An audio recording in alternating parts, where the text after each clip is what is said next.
So the first thing I want to talk about as a foundation for all this is the difference between trade policy and the internal market. Specifically when talking about the European Union, but you can think about this in many different contexts, such as the United States. I mean, when we think about American trade policy, we don't usually think about specific states, but we think about the United States as a whole. And that's pretty similar in the European Union, especially when they keep a lot of their statistics are aggregated at the European level from the 27 countries. So in a single market, what we're talking about is, and this is important when you think about exporting things from Indiana to the European Union, is the European Union has this thing called the single market, which is the foundation actually of the EU. It came about really in 1986 with the Single European Act. And it came up with the 4 freedoms, which I guess I will write stuff for. So the 4 freedoms are goods, which services, people, and capital.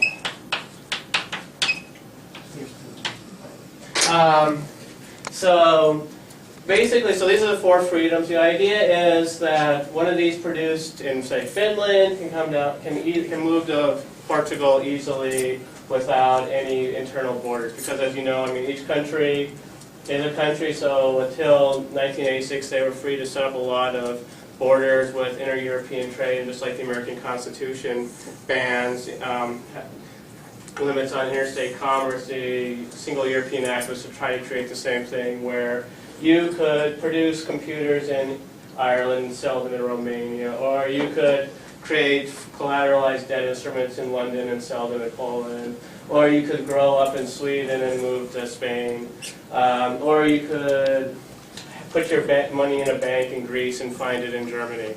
So the idea is that all these things can move around easily. The EU has had varying levels of success, but for the instance of this course, basically goods, services, and goods and capital, there really are no restrictions these days. Once a widget produced in Columbus, Indiana ends up, or better yet, a widget from, I can't think of what it's now. Well, Columbus, Indiana, by Cummings is produced and is sent to, say, France. It could go anywhere in Europe and there would be no restrictions on it. The same with capital. If Citibank or whoever has money that they're going to invest in Europe, they can invest it in one place. They can float around freely within the European Union. Obviously, there are services are a little harder. One of the big hindrances to services, as you might imagine, is that different countries have different regulations. So if you're an math teacher in Germany, you have different qualifications than if you're a math teacher in Spain or whatever. And of course, people's the hardest to move around because, well, you can move a widget around without asking it whether it wants to move or not. People are a little bit harder to want to move, first of all. And secondly, there is one big hindrance when moving around Europe that we Americans don't have to face, and that's language. Being a math teacher in Greece, if you don't know English, it's pretty hard to move to another country to teach math if you don't know a foreign language, right?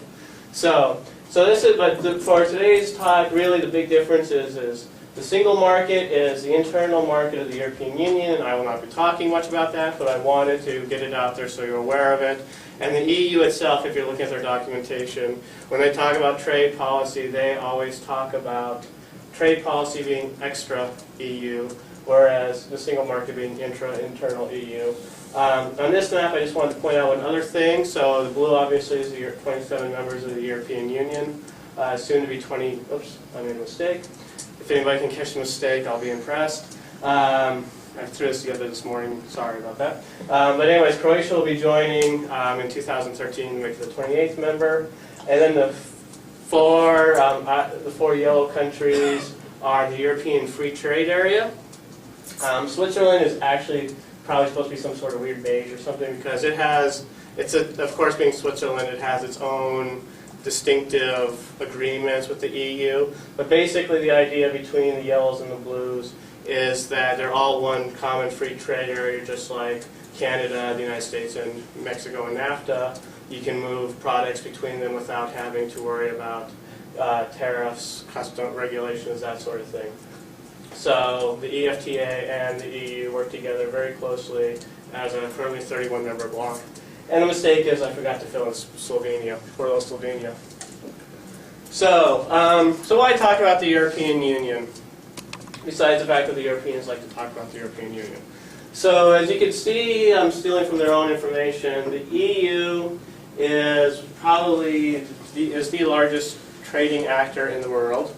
And more impressively, actually, besides, it's consistently around 17% for the last 10 years, whereas the U.S.'s share of world trade has declined, Japan's share has declined, and despite the fact that China has grown exponentially during that period, the EU is still consistently 15, 17%. And so it's managed to do well in the globalized world.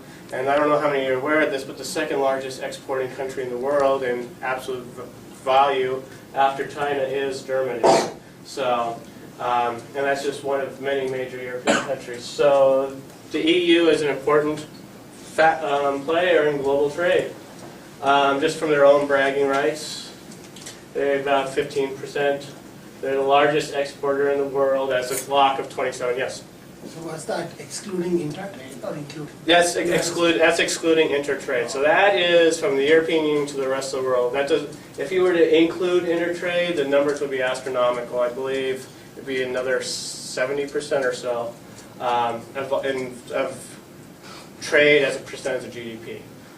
Some countries really take advantage, like Ireland, really take advantage of exporting a lot of things to the rest of the EU. Germany has a huge trade surplus with the rest of the EU. So Netherlands is a very open economy that has strong ties with Germany, Belgium, France, etc. So that's a good point. This is all the EU with the rest of the world. So yeah, largest exporters, largest importer, and then very big destination of direct investment after the United States and China.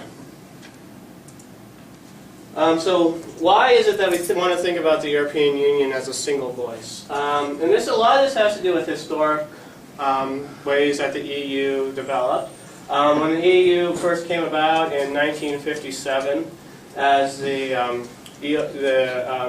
European Steel and Coal Community, then later when it became the European Economic Community, one of the first things it did was it created a customs union. So what this means is that if you want to export your widget from Columbus, Indiana to France or Finland or Germany or any other EU country, you pay the same tariff regardless of where its destination is within the EU. Just like trying to export something to the United States, it doesn't matter if you're sending it to Seattle, Los Angeles, Long Beach, San Diego, wherever, you still pay the same tariffs trying to get into the country. It's the same within the EU. They set one common tariff for the entire bloc as a whole. Now that might vary from the originating country. So if you're there might be a tariff on Chinese cars versus American cars, but it's the same tariff for the entire EU, regardless of what country you try to send it to. Secondly, the common agriculture policy. The EU basically has one set of subsidies for agriculture. I'll talk about this a little bit later in a different context, but what this means here is that, especially back in the 50s and the 60s, ag was and still is a rather large component of world trade. The EU is the largest importing market of agriculture in the world. So what they do is they have the Common Agricultural Policy, which infamously created mountains of butter and lakes of wine through its subsidies. But basically, they had a common subsidy policy for the entire, for all the countries in the EU. And as a result, the U.S. and the Europeans fought consistently. It's died down a little bit as agriculture becomes a smaller part of GDP, but the U.S. has been trying forever to break into the European market because the EU subsidizes their agriculture fairly heavily. Even today, agricultural subsidies account for about 40% of the EU's budget. So, I mean, agriculture is dear to many Europeans. The French love that their chickens come from down the street, and if there's anybody that's going to threaten their way of agricultural life, they'll take their tractors and they'll park them in Brussels and snarl and close traffic. So agriculture is an important issue, and again, the EU acts as a single voice there. Competition policy. We'll know this better as antitrust policy, but we'll use EU lingo. So competition policy, one of the founding mechanisms of the European Union, which still exists today, is to promote economic growth within the EU. And unlike many of its member states, the EU is pretty liberal, free market. So competition policy, they are very opposed to state aid, to firms. So if you're a European leader and you're interested in doing import substitution policies, forget about it. The EU will come down hard on you. So basically, this means mergers of not only companies that are within the EU, so let's think about Danone and Yoplait trying to merge, for instance, but also if Fiat and Chrysler, when they merged, they had to get the blessing of the EU. Or even, as we'll talk about later, depending on large American multinationals that have subsidiaries in Europe, have to get the blessing of the EU. So, and like I said, so member state subsidies are forbidden, which means, so basically, if you want to think about what sort of trade policy should the EU be having, they got to remember that's got to be fairly open, free market based. The EU also regulates dumping, and by this case I don't mean the environmental throwing of toxins in water, but in fact dumping in the economic sense, which is traditional. The EU has a little bit different definition, but it's basically selling your product at below cost in a foreign market. So if it costs you $10,000 to make a Fiat 500 and you try to sell in the United States or sell it in Europe sell in the United States, it's a Fiat 500 made in Europe. For less than $10,000, that would be considering dumping. So the EU regulates this, so you can't just be Chinese. If you're a Chinese firm, you can't just make 10 million T-shirts at $1 and try to sell them for 99 cents in Europe. And again, this is a European-wide regulation. And then finally is the Cahiers de Dijon principle. Cahiers is actually a liqueur. I believe it's currant. But it's so you just leave it to a French alcohol to create an important principle in European economics. Basically, the background is that the Germans and the French had different regulations on what it means to be Cahiers. The French said it had to be one level of alcohol, had to be a certain level of alcohol. I think it was like 15%, and the Germans said it had to be 20%. So when the French tried to take their Cahiers to Germany, the Germans said, "You're not meeting our standards. You can't bring it into their country." So so this case went all the way up to the European Supreme Court, basically, and the European Supreme Court said that if it's legal to be sold in one country, it's legal to be sold in another country as long as it meets certain health regulations. So assuming that both countries' Cahiers was healthy for you, you could have your 15% French Cahiers, and it could be sold anywhere in the EU. So this goes back to, well, I want to import butter from Indiana. As long as it meets the health requirement, if the French are allowing it in, then everybody has to fit in. Once it's in France, it's safe to move about the EU. So these are basically why we should think about the EU, the single person. So what is their goal when it actually comes to free trade and foreign trade? So when you are the biggest exporter or importer in the world, you are probably traditionally, historically, also the one that's most likely to push the hardest for free trade. Originally, the British loved free trade when they ruled the seas. The U.S. loved free trade when they were the largest economy in the world. And the Europeans, at least at the EU level, tend to love free trade when they're the largest player on the world trade market. So they want to, of course, lower barriers so they can send more exports overseas. They want to encourage more countries to invest in their countries, just like the United States. I mean, we're willing to fight with Illinois. Indiana's willing to fight with Illinois for jobs and such. So why the EU should be fighting? Would we also be fighting with the United States to attract investment? Improve conditions for third country operators. This is something we actually don't think about too much when you think about trade policy, but the EU, more so than the Americans, use trade policy as a form of international economic development with poorer developing countries.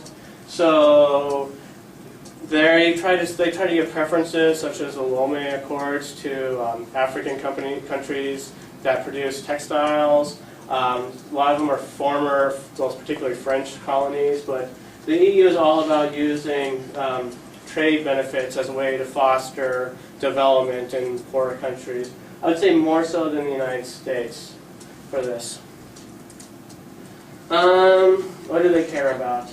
So again, they care about open markets, free trade, clear regulatory frameworks. You'll often find, especially in the case of the United States, that people care less about what the actual regulation is when you get down to the nitty-gritty, and just more about how easy it is to implement and what does it actually say.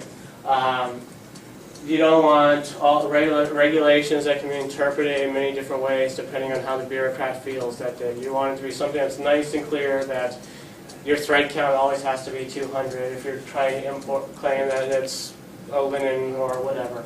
So that's what the EU really fights about, is clear regulations. You might find this somewhat ironic, since EU regulations themselves are a jungle to navigate. But if they're clearer than everybody else's, they're still clear. Again, they care about, of course, their own citizens, but they like to feel good and talk about how they're helping the rest of the world at the same time. But who doesn't? And of course, they want to protect their own competitiveness because they want to be the top dog when it comes to trade. Okay, so there's many different ways for the EU to do trade.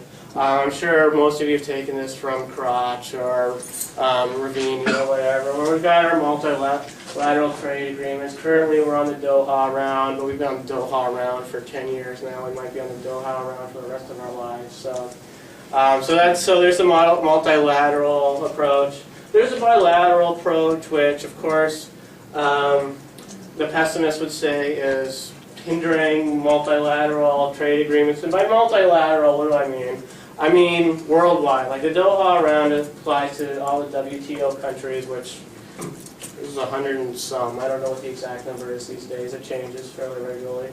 But that's worldwide. So by multilateral, they really mean almost global. Whereas bilateral, you'll see, it doesn't just mean between countries, but also mean between ASEAN and the EU, regional blocs. They don't have the Adrian community, Euromed, which is good for the Mediterranean region. So there's been a lot more focus on bilateral trade agreements recently. Strangely, you'll see that the US doesn't come up on this. But, I mean, we're the two biggest trading groups in the world, so we all have our differences. And then, finally, they do consider us a strategic partner, which is nice to know. But, finally, going down to the country level. But basically, it's all about EU rights, tackling barriers. So, protecting intellectual property rights, like the United States. The EU is strong for that because they would be the mostly they would have a lot to lose by weak property right enforcement, although there are some places where you can get lots of pirated stuff that's within the EU itself, of course.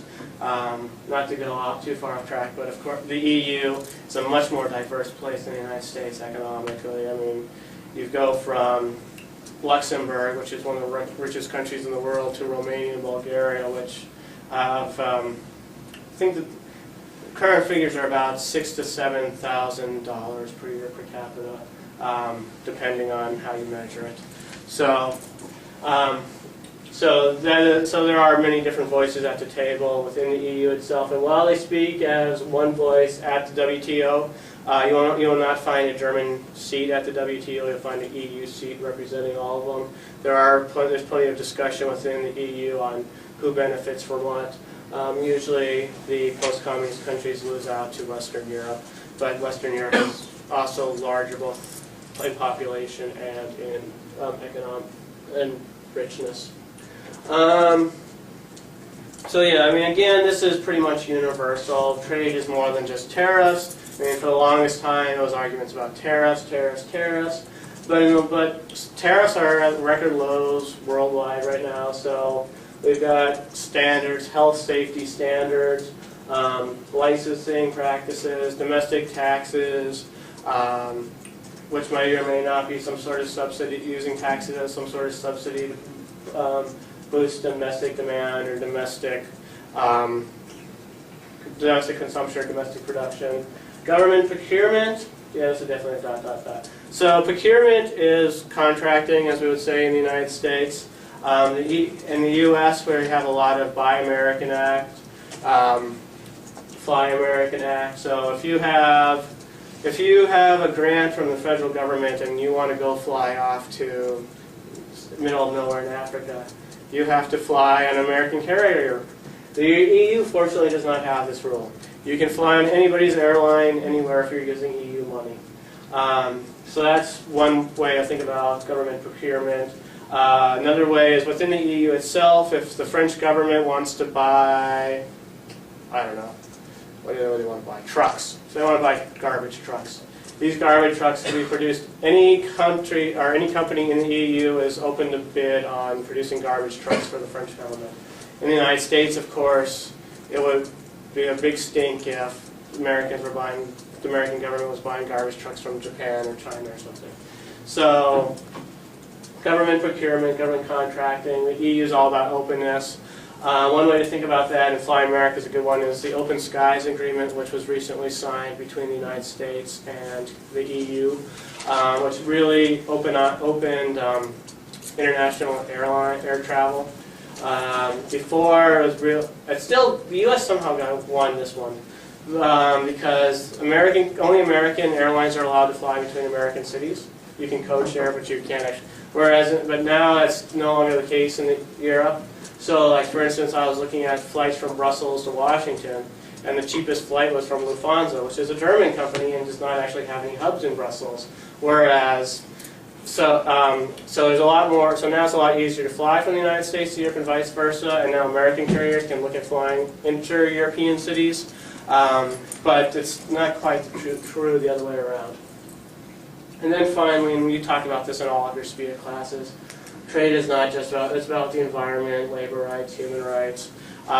Depending on how skeptical you are, you could say that when it comes down to it, the Europeans are just as quick to make a buck as anybody else and will drop their lofty goals. But it is true that they are happy to sanction people such as Iran and Burma and such over human rights.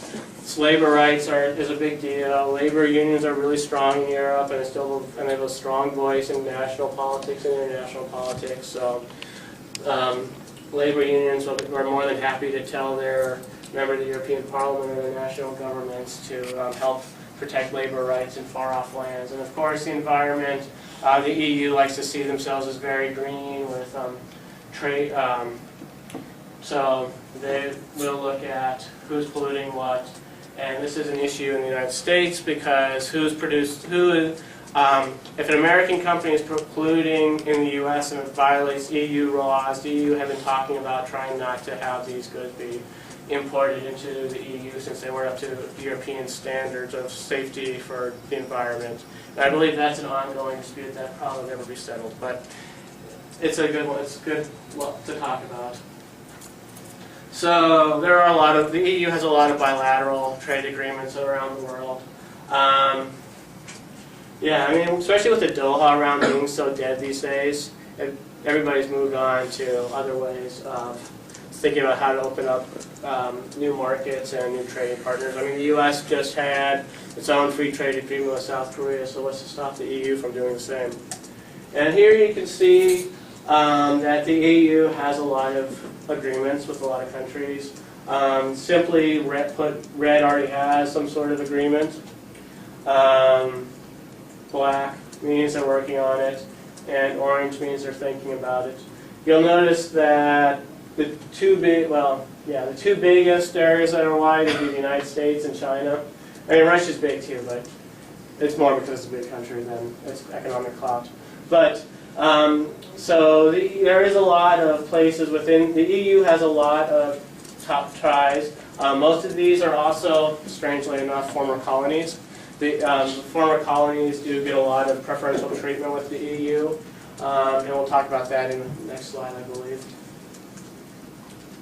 So, U.S.-EU trade disputes. This is a good way to talk about how trade really works. So, first of all, we got the banana wars.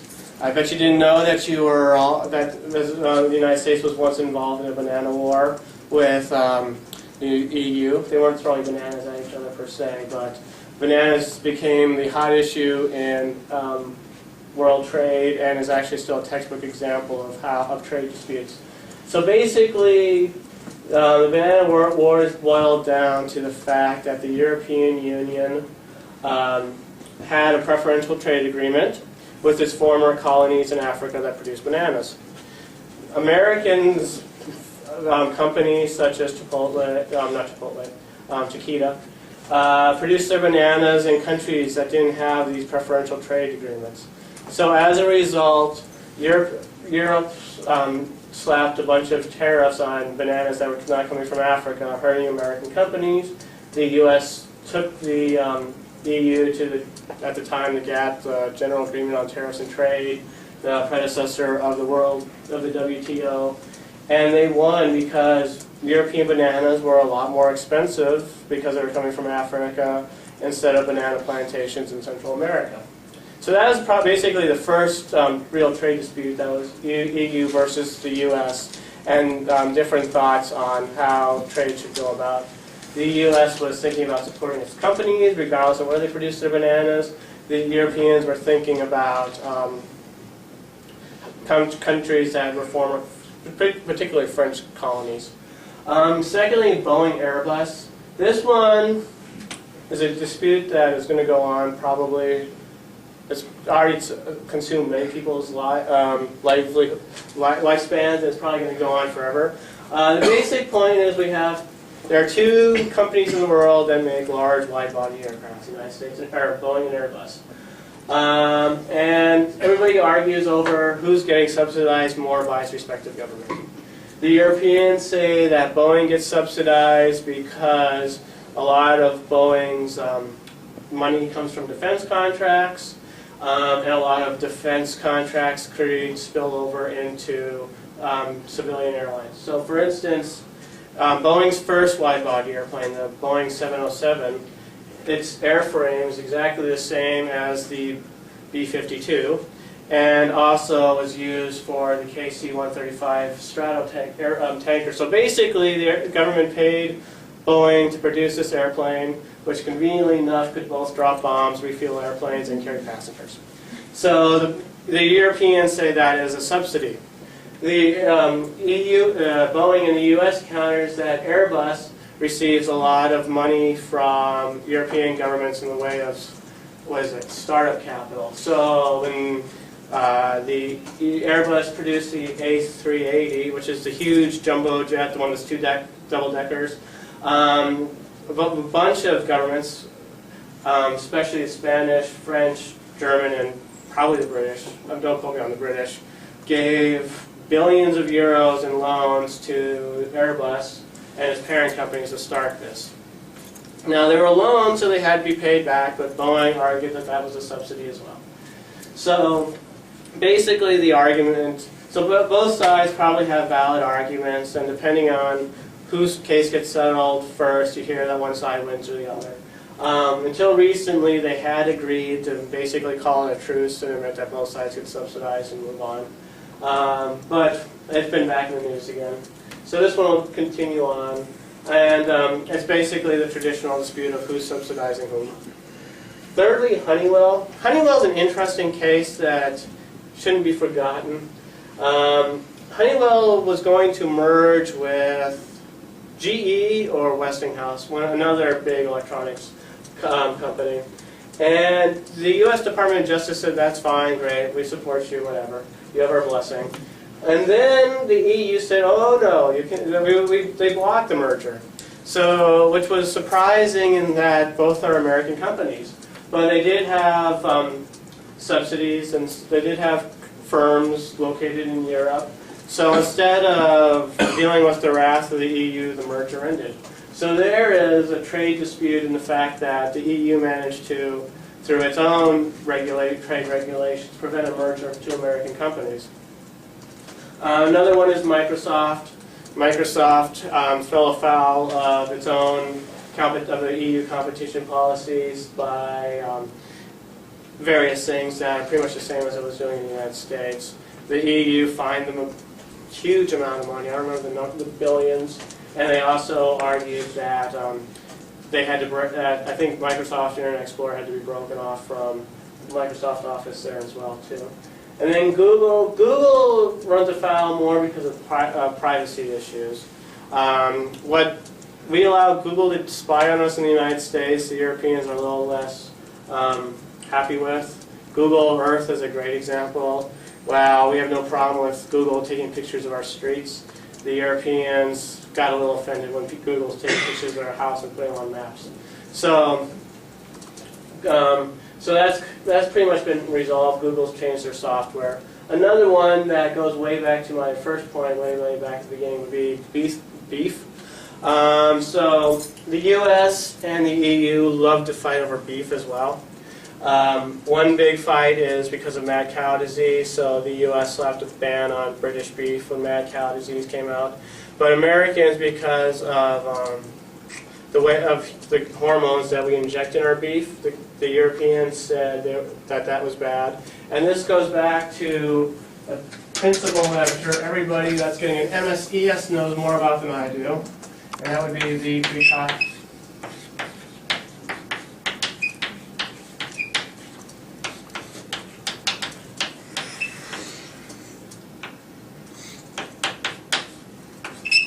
So, the precautionary principle. So basically, the Europeans say, well, we're not sure exactly what you're injecting into your beef. We're not sure if that's really harmful or not. So we are going to play it safe and ban the beef from coming into Europe. The U.S. actually won this one when they went to the World Trade Organization. But at the same time, it hasn't stopped the United States from doing similar bans to other people on the same grounds of banning. What was it? Oh well, the U.S. has banned other things based on the precautionary principle. The European Franken foods is another thing the Europeans love to ban. Soybeans is a good one. Was it 95% of all soybeans in the United States are now genetically modified? And many European countries have outright bans on genetically modified organisms. And the EU as a whole has a lesser ban on genetically modified organisms. So American soybeans cannot go into Europe, which is fine if you're willing to pay more for your soybeans. But soybeans are becoming more and more of a part of everything, and it's becoming harder and harder to keep soybeans out. But the EU is trying, and so far they managed to be able to defend it because it's on the name of health and safety. So why do we care as Americans about EU trade policy? And I'm going to take this a step further and talk a little bit about the euro and its relationship to this. So first of all, this is one of my favorite charts that I stole from NPR. So basically the argument is, strangely enough, the world's largest economy, the world's second largest economy, are very deeply intertwined. If you listen to any EU bureaucrat, they love to point out that something like $1 billion a day flow between the two regions. The EU invests more in Texas than they do in China, blah, blah, blah. So the point is that they're very closely tied economically, and when one goes down, the other goes down, and when one goes up, the other goes up. So that's something to keep in mind, and so we can't just say, screw you, Europe. So the facts, the numbers, some of these I stole from the EU and are in euros, others I stole from the US are in dollars. So like you can see, it's rather large. Almost $250 billion in exports to the U.S., services over $100 billion, and then foreign direct investment gets measured various different ways, which you guys will all have to deal with. So I won't talk too much about foreign direct investment just because it is messy to measure, and I'll leave that up to you guys as you become experts on it. But basically the point is that there is a lot of money flowing between the two countries, or the two regions. And then stealing more stuff from the EU, you can see that traditionally, and what this really means is that Europe runs a trade surplus with the United States. So in this case, we're buying more European goods than we're selling to them. And like all of these numbers, it was nice and high in 2008. It went down in 2009 for some reason that none of us can understand. And then it went back up in 2010. And the same as with FDI flows. At one point back, yeah, okay. So it's kind of hard figuring this out since they didn't really tell you where it's coming from. But basically, when things were going well in 2008, the EU was investing, well, when the US started to experience a slowdown in 2008, well, the Europeans experienced their slowdown a bit later. So at first, there was more investment in the United States from Europe and vice versa. But as the United States, you'll be shocked, but the US has recovered more than Europe has. So once the US started to recover, and Europe was still weak, it switched, and the US has been investing more in Europe and vice versa than the Europeans have been investing in the United States. And you can see this basically the same in stock. So, just to give you a little bit more of a historical perspective, the United States has been a strong exporter to the EU, even with the current downtrend. And in 2011 numbers weren't out, at least as of last week. So, but it'll be another, it might not be up to 2008, but it will be higher than in 2010. And I want to point out that this graph uses Eurozone and the other EU countries.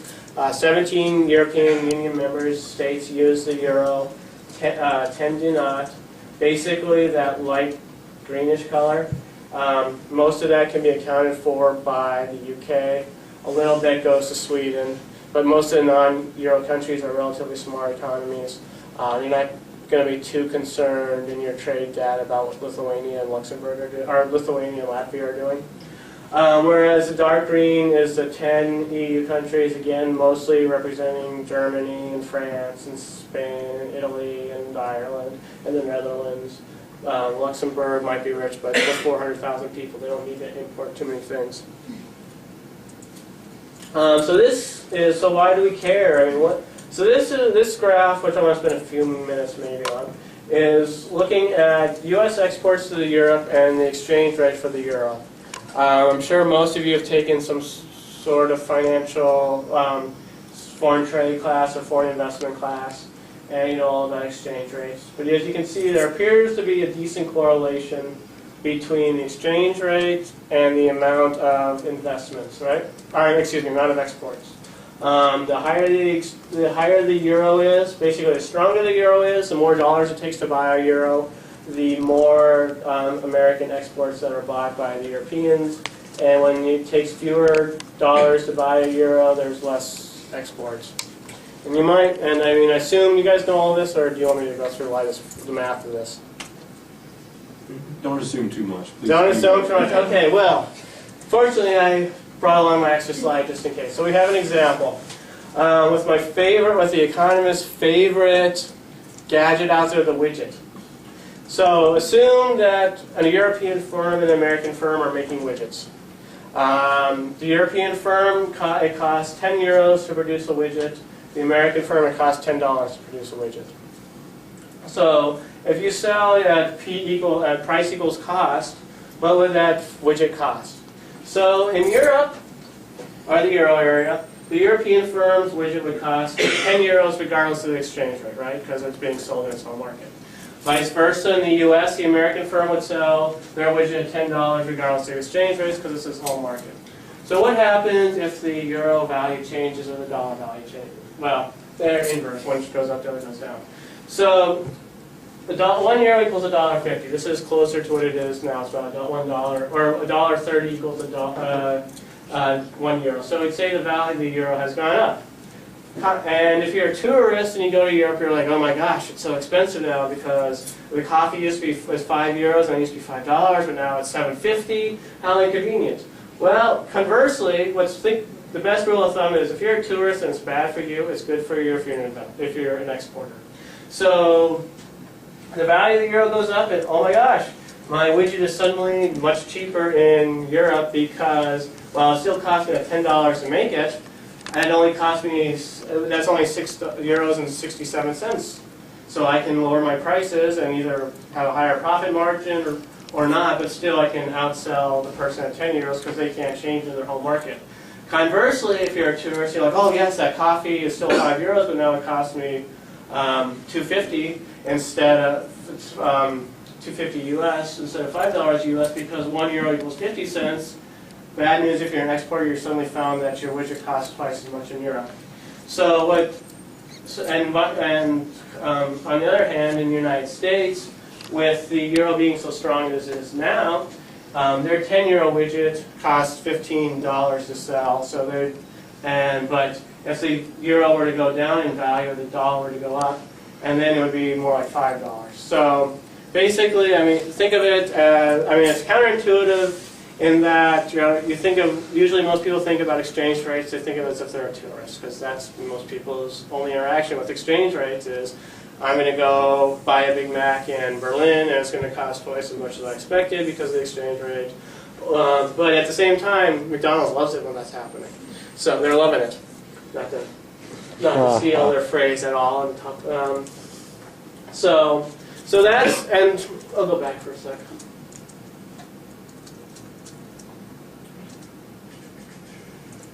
So that's basically, and now let's think about where the euro is heading.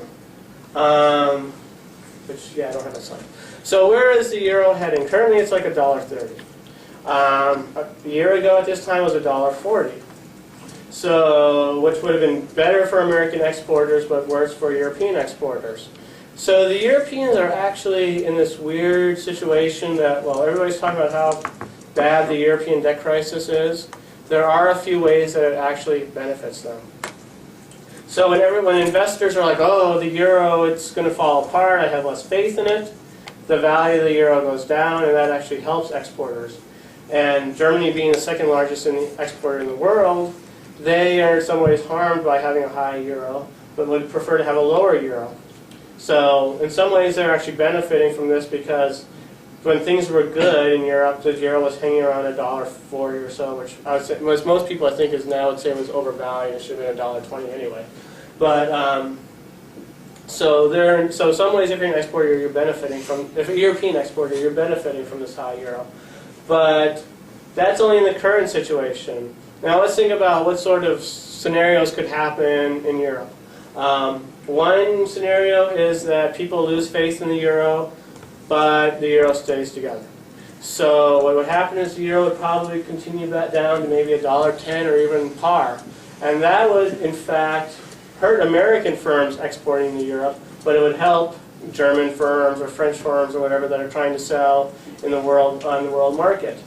So that's one possible scenario, maybe the most likely. A less likely, I would like to think is a less likely scenario, but still conceivable, is that the Eurozone falls apart. Instead of having 17 members, let's think that there would be, say, 8. And they get rid of the countries that we read about in the newspaper all the time. We'll keep France. It will be nice. France can stay part of the Eurozone. But we'll get rid of Greece and Italy and Spain and Portugal. So then what happens? So now you have what we could call the Hanseatic euro or the Nordic euro, or all the rich European countries get to keep their currency. What was going to happen to this new currency that's still called the euro? It's suddenly going to shoot up in value because here you have some of the richest, strongest economies in the world without having to worry about the Spains and the Italys and such still using the same currency. And in that case, it'll be easier for the U.S. to trade with this Northern League because the dollar will be weaker and our exports will again be cheaper to the Germans. So in some ways it's in the Germans' best interest to keep the euro together, at least if you're one of the middle, what are they called, the middle strand, one of the medium-sized firms that really run the German economy. We're talking about firms of like 200 people that produce things that you've never heard of, but the world wouldn't work without, like machines that make machines, or machines that produce car parts or whatever. I mean, the Germans are really good at producing machines that go into producing other pieces of machines and such. So with it being such an open economy as Germany and the Netherlands, they actually wouldn't want $1.50 or $2. I mean, that would just be awful for them as their exporters. It would also be awful for their tourist trade. So that's basically why to think about why the euro's effects could influence the United States. So let's look at what actually is happening on the ground. I'm sure you have all of this data, or if you don't, you soon will. You can't have it from me though. You'll have to find it on your own, apparently, I'm sure. But so 2010, where do we stand in the Hoosier State? Even if none of us are actually originally from the Hoosier State. Indiana is remarkably an open economy. Who figured? Who knew? I mean, I would never have guessed that in absolute terms, Indiana exports more to the EU than, 6 or 7 states in the United States. And I mean, our economy definitely isn't 6th or 7th largest. So that's a good thing and a bad thing. It's good because you have ties to the richest economy in the world. It's bad because they're going through a rough spot at the moment. Although if you look at trade numbers, it looks like Indiana is still on pace to set a record year in exports to the Eurozone. They're less diversified than some states. You can see that 27% of all of Indiana's exports go to the EU, whereas it's only 18% for Illinois and Kentucky and Ohio. So that's the current situation, and it's your guys' job to figure out if this is good or bad and what to do about it. Relatedly, you can see that it looks actually kind of red on this map, but this line up here is the one that goes all the way to the top. That's Indiana. Its exports have grown much faster than the United States as a whole. The only state that's close to us that was doing a similar job was Kentucky, but Kentucky really fell off last year. And something else to look at as you look at the data is Kentucky is a special case. If you were to eliminate transportation equipment to France, Kentucky would still be doing well. But for some reason, a lot of Kentucky's production is in transportation equipment that goes to France. And for some reason, the French weren't buying transportation equipment to France last year. That's a terrible sentence. For some reason last year, the French were not buying transportation equipment produced in Kentucky.